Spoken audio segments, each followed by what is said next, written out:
Hello students, how are you? I hope you are all okay. Today we are going to teach about एस्कोमाइटिस।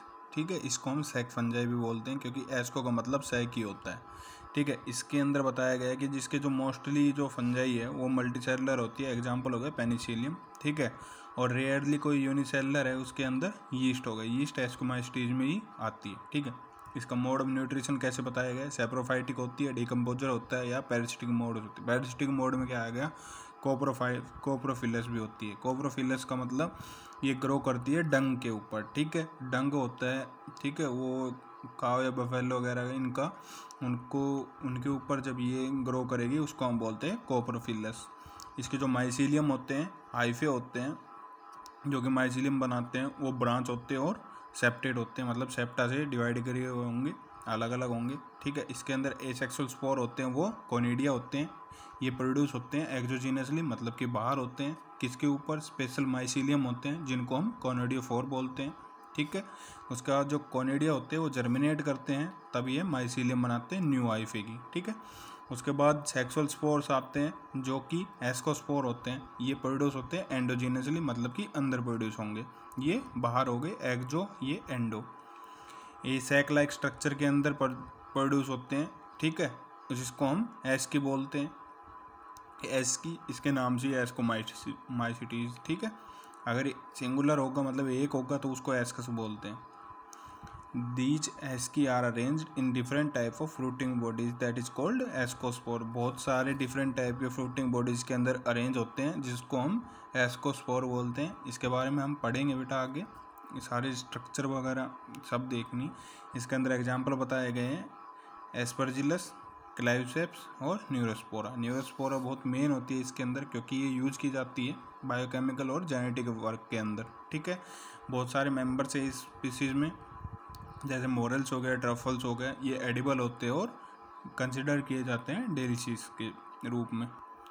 अभी इसमें बताया गया है, Neurospora का example लिया गया है। इसके अंदर एक स्पेशल माइसीलियम होती है, क्योंकि एक हाइफा होगा, एक जो ब्रांच होगी उससे अलग से एक ब्रांच निकलेगी जो कि डिफरेंट हाइफे में डिवाइड हो जाएंगी, और इन हाइफे के ऊपर एक स्पोर्स होते हैं। इनके अंदर एक्सोजिनस मैंने बताया, एसेक्सुअल रिप्रोडक्शन में कोनिडिया होता है। एक्सोजिनसली मतलब कि ये जो हाइफे होंगे इनके टॉप नोच पे ये प्रेजेंट होंगे हर एक हाइफे के माइसीलियम के। ठीक है, ये कोनिडिया है, ये स्पोर्स, ये एसेक्सुअल स्पोर्स है। ये ग्रो करेंगे अगर ये कहीं भी जाके।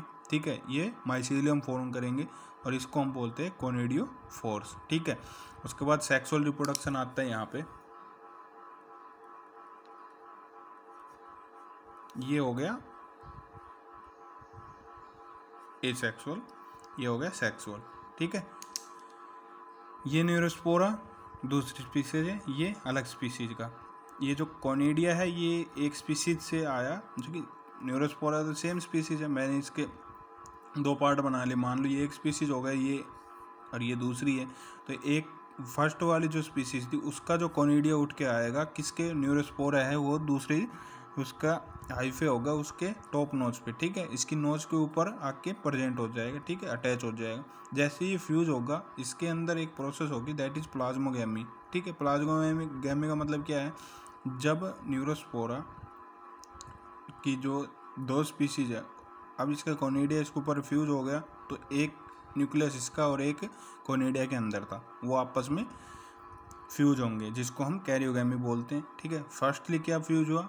फर्स्ट तो हुआ प्लाज्मा, या फिर साइटोप्लाज्म। ठीक है, उसके बाद कैरियोगैमी, इसके क्या फ्यूज होने? न्यूक्लियस। इस प्रोसेस स्टेज को हम बोलेंगे डाइकैरियोन, मतलब कि N+N फ्यूज नहीं हुए। ठीक है, और ये structure that is called ascus. ठीक है, एस्कस फिर बड़ा हो गया, कैरियोगैमी हुई, न्यूक्लियस फ्यूज हो गए तो 2N हो गया। उसके अंदर मियोसिस होगी, मियोसिस होने के बाद ये 2 से 4 बन जाएंगे, 4 बनेंगे 8 बन जाएंगे, 8 जैसे ही 8 बनेंगे इसके अंदर अब N हो गया, N के अंदर मियोसिस हो नहीं सकती, माइटोसिस होगी, माइटोसिस से 4 से 8 बन गए। ठीक है, और जो एस्कस था ये स्ट्रक्चर थी सेम बेटा। ठीक है, ये ब्रस्ट हो जाएगी, जैसे ही ब्रस्ट होगी ये बाहर निकल जाएंगे सारे एस्कोस्पोर। ठीक है, और फिर से कोनिडियोफोर्स में जाएंगे, कोनिडिया बनाएंगे स्पोर्स सारे। ये कोनिडिया स्पोर्स थे, ये एस्कोस्पोर्स हो गए। ठीक है, ये हमारा एस्कोमाइस्टीज कंप्लीट हो गया। उसके बाद बेसिडोमाइस्टीज आता है। बेसिडोमाइस्टीज में हम मशरूम्स को पढ़ना है। मशरूम आप खाते भी होंगे, ठीक है। ये इनको ब्रैकेट फंजाई बोलते हैं या फिर पफ बॉल भी बोलते हैं।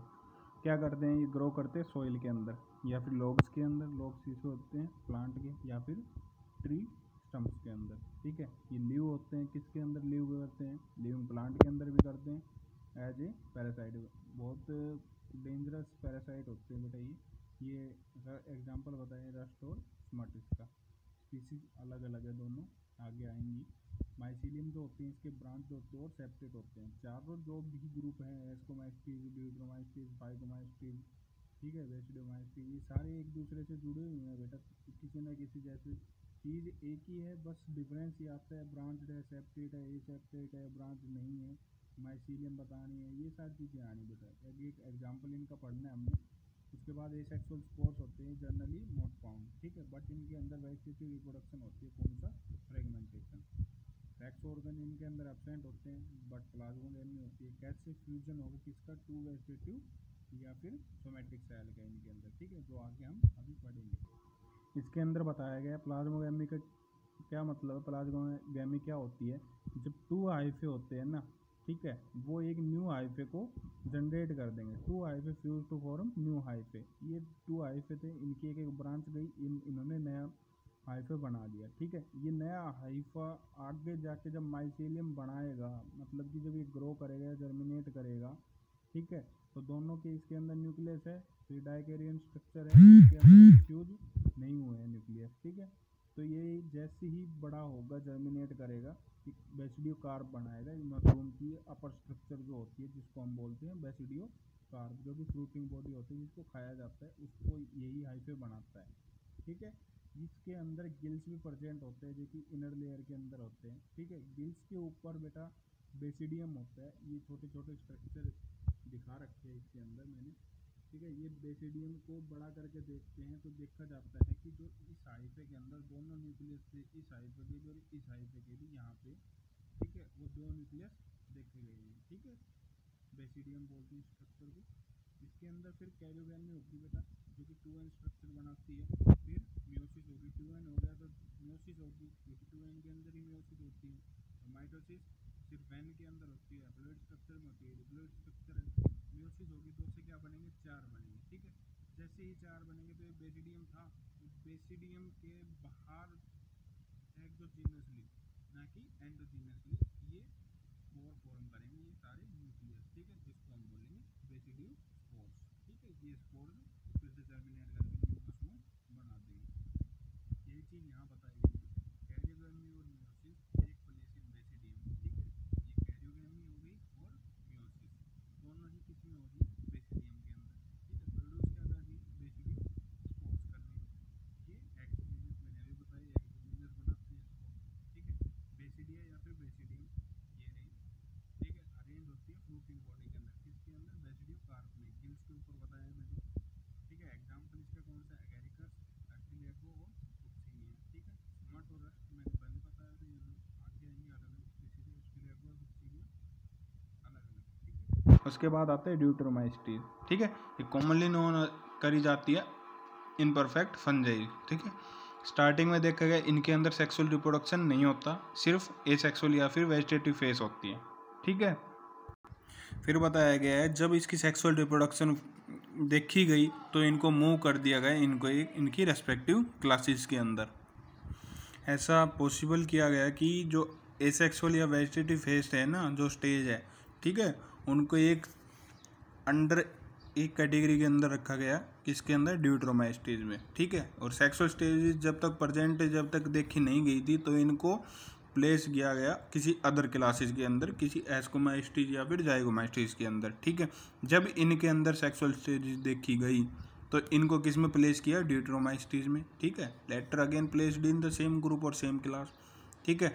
ड्यूटरोमाइस्टीज होते हैं रिप्रोड्यूस करते हैं एसेक्सुअल स्पोर से, ठीक है, जिसको कॉनिडिया बोलते हैं। माइसीलियम होती है वो सेप्टेट होती है और ब्रांच होती है, ठीक है। इसके कुछ मेंबर होते हैं वो सेप्रोफाइट्स होते हैं, पैरासिटिक होते हैं एक लार्ज नंबर के अंदर, ठीक है। और जो कुछ होते हैं मेंबर्स वो सेप्रोफाइट्स होते हैं और पैरासाइट होते हैं। और एक लार्ज नंबर का ग्रुप है जो कि डिकम्पोजर होता है ऑफ लिटर्स डेड ऑर्गेनिज्म का, ठीक है, लिटर्स का। And help in mineral cycling, ये हेल्प करते हैं मिनरल साइक्लिंग के अंदर। इसका एग्जांपल है अल्टरनेरिया, कोलेटोट्राइकम और ट्राइकोडर्मा, ठीक है। यहाँ पर हमारा ये फंजाई तक कंप्लीट हो गया चैप्टर। Thank you.